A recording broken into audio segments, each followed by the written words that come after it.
챕터 1. 고장난 전화기. 햇살이 희미하게 비치는 오후였습니다. 한도연은 오래된 시계의 태엽을 감고 있었습니다. 이놈도 참 나보다 고집이 세구나. 방 안에는 시계의 초침 소리만 가득했습니다. 째깍, 째깍 규칙적인 그 소리가 유일한 대화 상대였습니다. 아내가 떠난 지 벌써 5해. 그날의 기억은 여전히 선명했습니다. 1993년 5월 14일. 사소한 다툼. 그리고 일주일 후에 교통사고. 당신 시계 하나 팔았다고 그렇게 화낼 일이었나? 도연은 매일 그 순간을 되돌리고 싶었습니다. 저녁이 되어 도연은 서랍을 정리하다 낡은 전화기를 발견했습니다. 회색 다이얼 전화기. 아내가 마지막으로 만진 물건. 이걸 아직도. 그는 전화기를 수리하기 시작했습니다. 전선을 잇고 다이얼을 닫고 부품을 교체했습니다. 작은 스파크가 튀었습니다. 아직 살아있구나. 그때였습니다. 따르릉 따르릉. 연결되지도 않은 전화기에서 벨소리가 울렸습니다. 도연은 떨리는 손으로 수화기를 들었습니다. 여보세요? 여보세요? 거기 한도연 씨 댁 맞나요? 낯익은 목소리. 너무나 익숙한 억양. 누구신데요? 저도 한도연이라고 합니다. 도연의 심장이 멎었습니다. 챕터 2. 첫 번째 반전. 과거와의 연결. 지금 몇 년도입니까? 1993년 5월 14일이요. 왜 묻죠? 도연은 숨을 삼켰습니다. 그날, 바로 그날이었습니다. 혹시 오늘 아내와 다투셨습니까? 어떻게 알았죠? 방금 싸웠어요. 아내가 제 시계를 팔았다고. 급합니다. 도연이 소리쳤습니다. 지금 당장 아내한테 가십시오. 사과하십시오. 왜 그래야 하는데요? 그게 마지막이 될 테니까요. 전화기 너머로 침묵이 흘렀습니다. 그날 밤 도연은 잠들 수 없었습니다. 만약 과거를 바꿀 수 있다면, 아내를 살릴 수 있다면, 다음 날 아침 그는 거실로 나갔습니다. 그리고 얼어붙었습니다. 벽에 걸린 아내의 사진이 미소 짓고 있었습니다. 원래 그 사진 속 아내는 무표정이었습니다. 도연은 확신했습니다. 뭔가 바뀌고 있어. 챕터 3. 두 번째 반전, 변화의 조짐. 사흘 후 다시 전화가 걸려왔습니다. 도연 씨, 저예요. 당신 말대로 아내한테 사과했어요. 그래요? 네. 그리고 이상한 일이 생겼어요. 아내가 내일 병원에 가지 않겠다고 하네요. 도연은 숨이 멎었습니다. 아내는 그 병원 가는 길에 사고를 당했습니다. 가지 마시라고 하세요. 절대로. 알겠습니다. 그런데 당신은 정말 미래에서 온 저예요? 그렇습니다. 다음 날 도연은 이상한 변화를 발견했습니다. 옷장에 아내의 옷이 있었습니다. 분명 5년 전에 모두 기증했는데 냉장고에는 아내가 좋아하던 요구르트가 있었습니다. 이게 무슨... 그때 현관문이 열렸습니다. 딸 지은이 들어왔습니다. 하지만 뭔가 달랐습니다. 아빠, 엄마는 어디 가셨어요? 도연은 동공이 흔들렸습니다. 뭐라고? 엄마요. 장 보러 가셨나요? 챕터 4. 세 번째 반전 대가. 도연은 거울을 봤습니다. 그리고 비명을 질렀습니다. 거울 속 자신의 얼굴이 점점 흐려지고 있었습니다. 손을 들어 올렸습니다. 손가락이 반투명했습니다. 뭐야? 이게 무슨... 그때 전화벨이 울렸습니다. 도연 씨, 큰일 났어요. 무슨 일입니까? 아내를 살렸더니 이상한 일이 벌어지고 있어요. 제 딸 지은이 점점 기억에서 사라지고 있어요. 학교 앨범에서 지은이 사진이 없어지고 친구들도 지은이를 기억하지 못해요. 도연은 이해했습니다. 아내를 살리면 딸이 사라진다. 아내가 살면 병원에 가지 않았고 그 길에서 만난 의사를 만나지 못했고 그 의사의 치료로 임신에 성공하지 못했던 것입니다. 제발 아내를 원래대로. 안 됩니다. 젊은 도연이 소리쳤습니다. 난 아내를 잃고 싶지 않아요. 하지만 딸이. 선택하십시오. 아내인가요, 딸인가요? 도연은 무너졌습니다. 거울을 보니 자신의 모습은 더욱 흐릿해져 있었습니다. 그리고 깨달았습니다. 자신도 사라지고 있다는 것을. 아내가 살면 도연도 바뀝니다. 아내와 함께 행복하게 산 도연은 시계수리공이 되지 않았습니다. 은행원이 되었습니다. 그리고 이 집에 살지도 않았습니다. 현재의 도연이 존재할 수 없게 되는 것입니다. 챕터 5. 네 번째 반전. 진짜 전화를 건 사람. 도연이 절망에 빠져 있을 때 다시 전화벨이 울렸습니다. 하지만 이번 목소리는 달랐습니다. 여자의 목소리였습니다. 여보. 도연은 얼어붙었습니다. 그 목소리는 당신. 설마. 네, 저예요. 당신 아내. 어떻게 이럴 수가. 제가 전화를 걸었어요, 여보. 미래에서. 아니, 다른 시간에서. 아내의 목소리는 평온했습니다. 여보, 저를 살리려 하지 마세요. 무슨 소리야? 당신을. 제가 죽는 건 원래 정해진 일이에요. 하지만 우리 딸 지은이는 달라요. 지은이는 살아야 해요. 아내가 말을 이었습니다. 여보, 제가 먼저 말해줄게요. 당신이 그날 저한테 화낸 거 전 이해해요. 그 시계는 당신 아버지의 유품이었잖아요. 제가 몰랐어요. 아니야, 당신 잘못이 아니었어. 그리고요, 여보. 저는 행복했어요. 당신과 함께한 모든 순간이요. 그 마지막 날의 다툼 빼고는요. 아내가 웃었습니다. 그래서 제가 이 전화기를 만들었어요. 뭐라고? 놀랐죠? 사실 저 물리학 박사였어요. 당신 만나기 전에요. 시간이론을 연구했죠. 도연은 말문이 막혔습니다.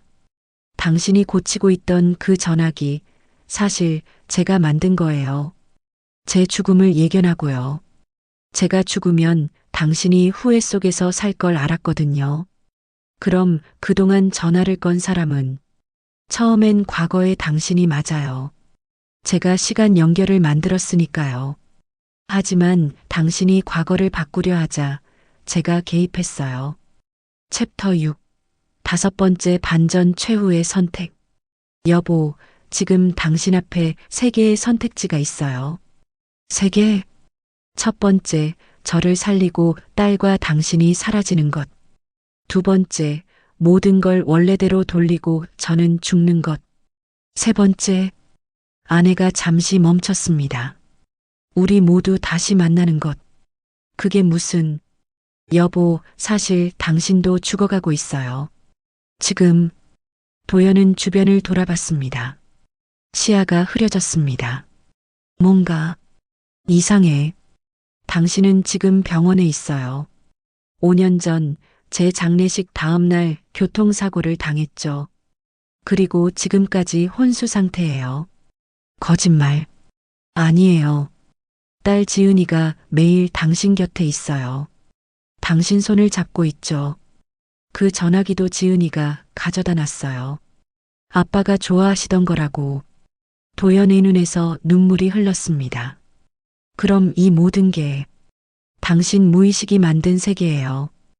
당신은 5년 동안 이 방에서 시계를 고치고 저와의 대화를 되돌리며 살았어요. 깨어나기를 거부하면서요. 왜? 내가. 저 때문이에요. 저를 잃은 죄책감 때문에 당신은 깨어나기를 두려워했던 거예요. 여보, 이제 선택하세요. 여기 이 세계에 남아서 저와 함께 있을 수도 있어요. 하지만 그럼 당신은 영영 깨어나지 못해요. 아니면 지은이에게 돌아가세요. 우리 딸은 아빠가 필요해요. 도연은 흐느꼈습니다. 하지만 당신을 또 잃어야 한다니. 여보, 전 이미 떠났어요. 하지만 당신 기억 속에 살아있어요. 그리고 지은이 속에도요. 지은이를 보세요. 우리 딸이 얼마나 당신을 닮았는지, 저를 닮았는지. 전 떠났지만 떠나지 않았어요. 당신이 깨어나서 지은이를 사랑해준다면요. 챕터 7. 마지막 반전 진짜 시작. 여보, 사랑해. 저도 사랑해요, 여보. 그리고 아내의 목소리가 멀어졌습니다. 깨어나요. 지은이가 기다리고 있어요. 전화선이 끊어졌습니다. 방 안의 모든 시계가 동시에 멈췄습니다. 그리고 아빠, 도연은 눈을 떴습니다. 흰 천장, 소독약 냄새, 삑삑거리는 기계음, 병실이었습니다. 옆에는 딸 지은이 울고 있었습니다. 아빠, 드디어 깨어나셨어요. 도연은 딸의 손을 잡았습니다. 처음으로 진짜로 잡는 것 같았습니다. 지은아, 네, 아빠. 전 여기 있어요. 항상 여기 있었어요. 도연은 주변을 둘러봤습니다. 침대 옆 탁자에 낡은 전화기가 놓여 있었습니다. 그리고 그 옆에 쪽지가 있었습니다. 아내의 필체였습니다. 여보, 만약 당신이 이 글을 읽고 있다면 제가 만든 전화기가 작동한 거예요. 당신을 5년 동안 기다리게 해서 미안해요. 하지만 이제 깨어났으니 우리 딸 지은이를 부탁해요. 그리고 행복하세요. 그게 제가 바라는 전부예요. 사랑해요. 당신의 아내 영희. P.S. 전화기는 한 번만 작동해요. 이미 사용했으니 이제 고장 났을 거예요. 미안해요, 여보. 당신이 전화기 고치는 걸 얼마나 좋아했는지 아는데 말이에요. 하지만 이젠 시계 말고 다른 걸 고쳐보는 건 어때요? 우리 딸과의 관계 같은 거요. 도연은 웃으며 울었습니다. 지은이 아버지를 껴안았습니다. 아빠 사랑해요. 나도 사랑한다, 지은아. 창밖으로 햇살이 쏟아졌습니다. 새로운 시간이 시작되었습니다. 에필로그 1 6개월 후, 도연은 재활 치료를 마치고 집으로 돌아왔습니다. 거실에는 여전히 시계들이 걸려 있었습니다. 하지만 이제 모두 같은 시간을 가리켰습니다. 현재 시각이었습니다. 지은이 매일 찾아왔습니다. 함께 밥을 먹고 이야기를 나눴습니다. 도연은 딸에게 물었습니다.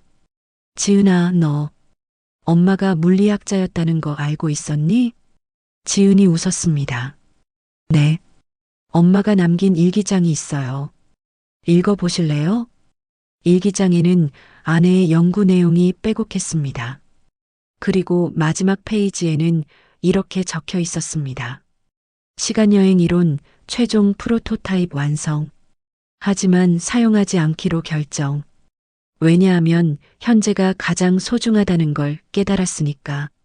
다만 만약 사랑하는 사람이 과거에 갇혀 있다면 그때는 사용해도 좋을 것 같다. 사랑은 시간을 초월하니까. 도연은 책을 덮었습니다. 당신 정말 대단한 사람이었구나. 에필로그 1년 후 진짜 마지막 반전. 도연은 시계 수리점을 다시 열었습니다. 작은 가게였지만 손님들이 꾸준히 찾았습니다. 어느 날 젊은 여자가 가게에 들어왔습니다. 저기, 이 전화기 고칠 수 있으세요? 도연은 전화기를 받아들었습니다. 회색 다이얼 전화기, 금빛 다이얼, 자신이 가지고 있던 것과 똑같은 모델이었습니다. 이거 어디서 구하셨습니까? 할머니 유품이에요. 이상한 전화기라고 들었어요. 할머니가 물리학자셨거든요. 도연의 심장이 뛰었습니다. 할머니 성함이 한영이요. 혹시 아세요? 도연은 조용히 전화기를 살폈습니다. 뒷면에 새겨진 글씨. 2025년 제작. 시간 연결 프로토타입 2호. 도연은 깨달았습니다. 아내는 여러 개의 전화기를 만들었습니다. 그리고 각각은 서로 다른 시간, 서로 다른 사람을 연결하도록 설계되었습니다. 수리 하지 않는 게 좋겠습니다. 왜요? 이 전화기는 특별한 거예요. 언젠가 누군가에게 꼭 필요한 순간이 올 겁니다. 여자는 고개를 갸웃했지만 전화기를 도로 가져갔습니다. 그날 밤 도연의 휴대폰이 울렸습니다. 발신자 표시 알 수 없음. 그는 전화를 받았습니다. 여보세요? 침묵이 흘렀습니다. 그리고 희미하게, 아주 희미하게 들렸습니다. 여보, 잘 지내요? 도연은 미소 지었습니다. 응, 잘 지내. 당신 덕분에. 그럼 됐어요. 이제 끊을게요. 지은이 잘 부탁해요. 당신, 다시 전화할 수 있어? 글쎄요. 시간이 허락한다면요. 사랑해요, 여보. 전화가 끊어졌습니다. 도연은 창밖을 바라봤습니다. 별이 빛나고 있었습니다. 그는 속삭였습니다. 나도 사랑해, 영희야. 그리고 기다릴게. 언젠가 우리 다시 만날 때까지. 벽시계가 자정을 알렸습니다. 땡땡땡. 새로운 하루가 시작되었습니다. 핵심 메시지. 시간은 흐르고 사람은 떠나지만 사랑은 남습니다.